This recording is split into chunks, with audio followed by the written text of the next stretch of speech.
Hi guys, welcome back to my new blog. তো বন্ধুরা, আজ ভিডিওটা একটু দেরিতে আসছে কারণ পৌষ মেলা শেষ হয়ে গেছে প্রায় এক সপ্তাহেরও বেশি। প্রতি বছরই ভাবি এবছর আরো ভালো করে উপভোগ করব, কিন্তু দেখতে দেখতে এই বছরও পৌষ মেলাটা পেরিয়ে গেল।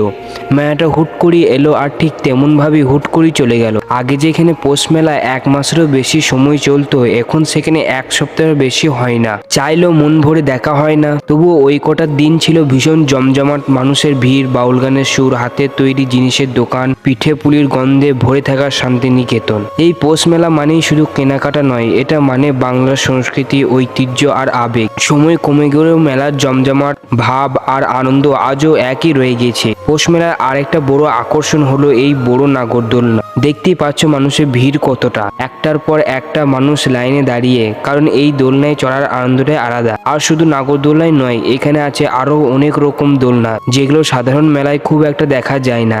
এই দোলনাগুলো দেখলেই বোঝা যায় এগুলো শুধু পৌষ মেলায় পরিচয়। আজ মেলা নেই, কিন্তু রয়ে গেছে সে আনন্দ, খুশি আর স্মৃতি। এই ভিডিওটা আসলে মেলার খবর নয়, এই ভিডিওটা মেলার অনুভূতি। পৌষ মেলা শেষ, কিন্তু মন এখনো শান্তিনিকেতনই আটকে আছে। এই খুশি, এই অনুভূতি আবার আমাদের পরের বছরের পৌষ মেলায় অপেক্ষায় রাখে।